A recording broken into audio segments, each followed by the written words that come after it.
अंग्रेजों के टाइम का कानून जो 3 था वो अब चेंज कर दिया गया है।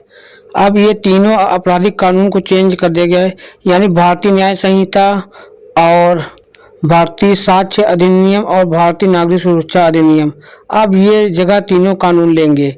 आप देखिए ये राज्यसभा में पास हुआ, लोकसभा में भी पास हो गया और राष्ट्रपति का भी मोहर लग गया और अब 1 जुलाई को ये कानून लागू होगा देश भर में। और अब ये तीनों कानून मतलब दंड संहिता की जगह हटाकर न्याय संहिता दिया गया है।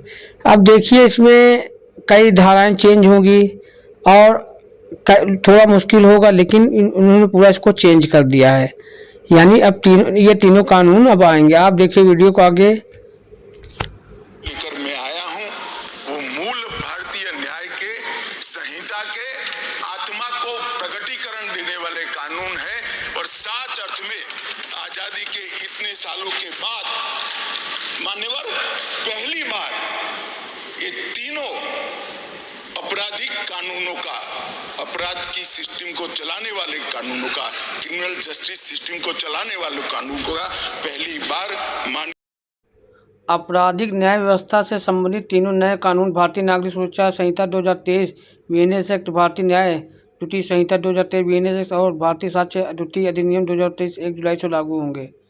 यानी तीनों कानून 1 जुलाई से ये लागू होंगे।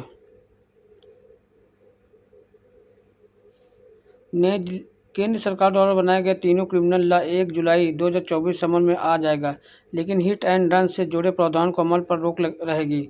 आईपीसी, सीआरपीसी और इंडियन एविडेंस एक्ट की जगह बनाए गए तीनों कानून को 1 जुलाई 2024 को लागू किया जाएगा से अमल लाने के लिए नोटिफाई कर दिया गया है। केंद्र सरकार द्वारा लाए गए तीनों कानून भारतीय न्याय संहिता, भारतीय नागरिक सुरक्षा संहिता और भारतीय साक्ष्य एक्ट को 1 जुलाई से लागू किया जाएगा, लेकिन नोटिफिकेशन में कहा गया कि केंद्र सरकार ने भारतीय न्याय संहिता की धारा 106(2) के फिलहाल होल्ड कर रखा है। न्याय संहिता की धारा 106 को फिलहाल होल्ड रखा है। आप देखिए वीडियो का आगे और बता रहे हैं आपको। यह प्रावधान हिट एंड रन से जुड़े अपराध से जुड़ा हुआ है। इस प्रावधान के विरोध में जनवरी के पहले हफ्ते में देश भर में ड्राइवरों ने हड़ताल की थी, जिसके बाद केंद्र सरकार ने आश्वासन दिया था कि इस कानून को ड्राइवर यूनियन से चर्चा के बाद अमल में लाया जाएगा। यानी उस जो धारा भी हम बता रहे उसको रोक लगाए, क्योंकि इस पर अभी वो नए कानून में क्या क्या प्रावधान है।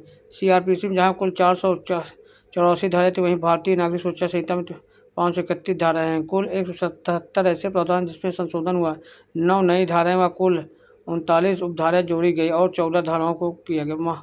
मामले में ऑडियो वीडियो इलेक्ट्रॉनिक तरीके से जुटाए जाने वाले सबूतों की प्रमुखता दी जाएगी। नए कानून में किसी भी अपराध के लिए जेल में मृत्यु सजा काट चुके कैदियों को उसकी निजी बॉन्ड पर रिहा करने का प्रावधान रखा गया है।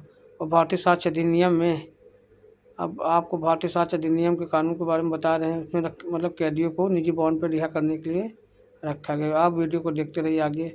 और अब भारतीय साक्ष्य अधिनियम के बारे में हम आपको बता रहे हैं। कुल 170 धाराएं होंगी। पहले के इंडियन एविडेंस एक्ट के तहत कुल 167 धाराएं थी। 6 धाराओं को निरस्त किया गया और 2 नई धाराएं और 6 उपधाराओं को जोड़ा गया। ऐसे प्रावधान किया गया कि गाँवों की सुरक्षा के लिए कानून बनेगा। आप वीडियो को लाइक कीजिए, सब्सक्राइब कीजिए।